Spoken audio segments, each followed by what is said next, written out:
What's up everybody? This is Enchong D, your friendly budgetarian, and today, nandito tayo ulit sa Palaya Shrimp Farm kung saan magbibigay tayo ng updates kung ano na nga ba yung developments at ano pa yung magiging developments in the next few months. Dito lang sa Palawig, Zambales, sa Palaya Shrimp Farm.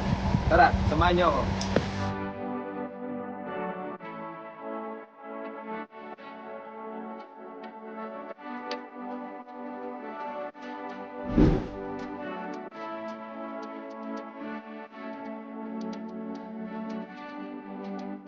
Yung catch basin, yung purpose po niya, pag nag-iinit tayo ng mga tank natin, dyan po siya napunta, yung mga black soil. Yung black soil naman po yan, sinukolect po namin yan para maging organic fertilizer. Yan po yung ginagamit ng agri natin para fertilizer ng kanilang mga gulay, fruits, and everything. Yung taniman natin doon sa kabila. Meron din po na tayong taniman doon sa kabila. Ito po yung ating aerators. Aerators. Opo, para siya po yung nagbibigay ng oxygen sa tanke natin. So, mapapansin niyo po yung mga bubbles sa tank natin. Yung bubbles, yun yung oxygen. Yan po yung nagiging dissolved oxygen na lift natin. Yan po nagpuproduce ng dissolved oxygen. Yan. Ayun, pinakikita niyo yung mga bula. Tsaka ito yung dahilan kung bakit tayo maraming generator. Kasi 10 minuto na walang oxygen, lutang lahat ng shrimps natin. Kuya Ege! Kamusta? Bro, naligo pa ako para sa'yo. So ito ngayon ay kaka-harvest lang kagabi kaya empty siya. Lilinisin ulit yung tangke and then papasok ulit ng malinis na salt water. Tapos tsaka sila magtatapon ulit ng fry. So may disinfectant area tayo. Hello, good afternoon. Tambayan. So may dragon fruit. Egi, ano yung mga itatanim mo dito? Dragon fruit, andyan ang tent area. Tent area. Ayun, West Philippines sila yun, dagat nila. Oh. Pero tatanggalin natin yung mga maglalagay tayo. Konti na lang. Hello, ayun na yung lunch natin. Ano tong lunch natin? Shrimp lumpia bites. Ito, kinilaw. Kinilaw na bagong uling shrimp. Pinapili ko yan. Okay. Ha? Kinilaw. Ito lang yung asan yung Ooh, Palaya shrimp. butter? Guinness shrimp in the market. Hindi, challenge kita. Kunin mo yung maliit. Kuha ka ng maliit. makakuha eh. Kailangan mo makakuha. Sa lubungin. Isa. Oh? Oh. Ha? Oh. Oh, ha? Oh, ha? Oh, kaya mo to? Dapat dinanetso muna sa kawali. Ito na yun. Ito na yung gagawin natin dito sa Palaya. So dito, nagsosort sila kung ano yung extra large, medium, small. sa ibe. Nandito kami ngayon sa Zambales. Yes, back to you guys. Kitang-kita nyo naman ang mga small, medium, large. Ito, harvest lang, luto na. Ito yung ganda yung ito namin. Tara. Yes sir. Yung mga takot na hindi pantay ang kulay, yan na sila. On the right corner. Break tayo, sir. Okay, go. Kung banigit sa alcohol. Kita nyo ngayon, guys. Pagkakita ko. Kaya mo yan, Josh.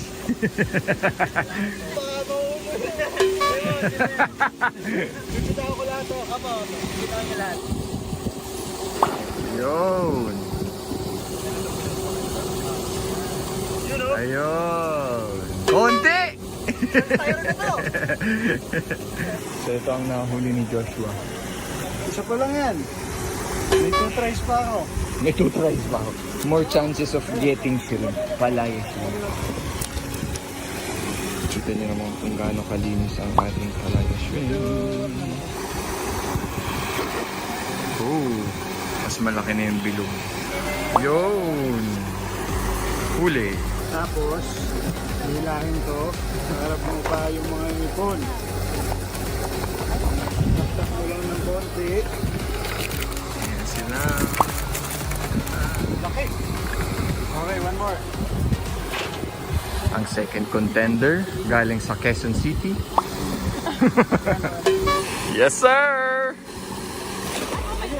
Yeah! Ano ba kasi? Sorry. 1 meal. One meal. Lunch. Now we're catch for our dinner. Dapat magaling yung balance mo kasi kung hindi, madaling mahuhulog. Mahulog. Proud of you! Oh my God. Nice! Josh, parang mas marami siyang nakuha kaysa sa'yo. Kaya nga. Kaya tumimik na lang ako. Breakfast, lunch, dinner. Woohoo! Okay na ako, kuya. 3, 4. Kailangan natin maka5 kilo. Yes, sir. Uy! Pating na ako akong pating.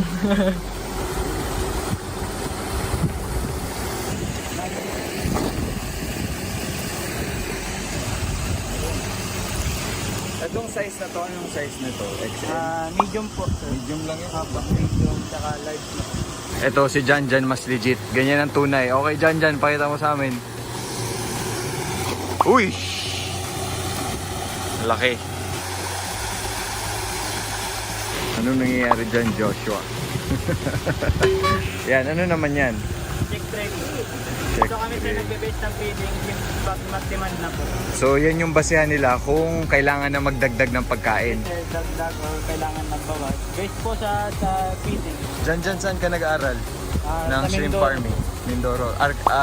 Agritektura? Yes po. Kung naaalala ninyo, nagkaroon tayo ng agriculture. Si engineer yung nakasama natin sa agritektura, si Engineer Buddy. Tapos siya rin yung nagturo kay Janjan. Kaya magaling si Janjan sa shrimp farming kasi talagang pinag-aralan niya yung kurso. So ito na yung nakuha natin. Mga ilang kilo yung ganyan? 5 kilo na po yan. 5 kilos na. Thank you, Janjan.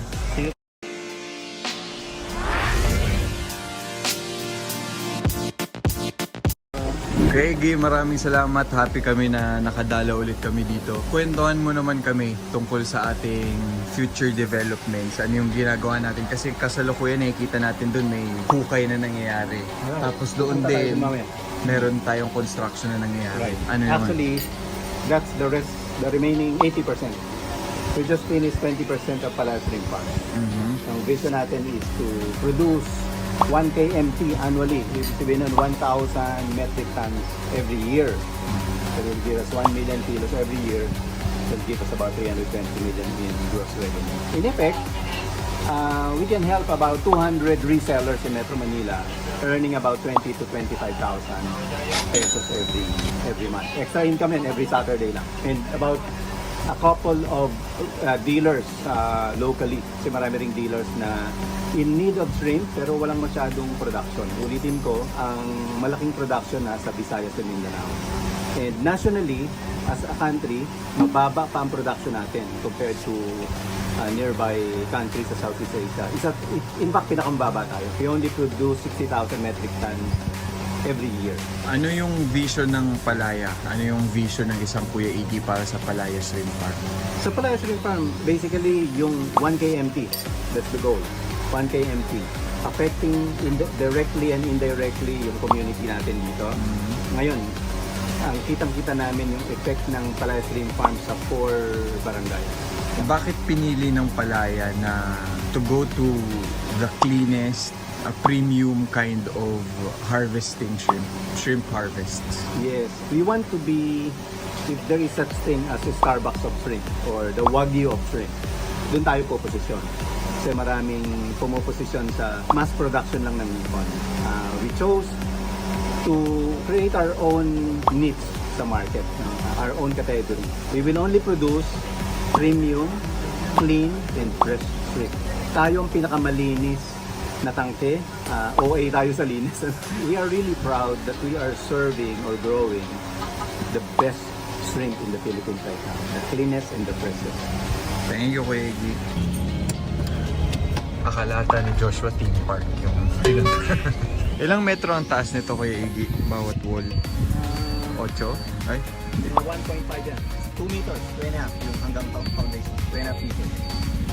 Yun, sobrang taas nun. Kasi naturally mas mababa yung lupa. Tapos dito na yung mix nung rectangular tsaka circular pan.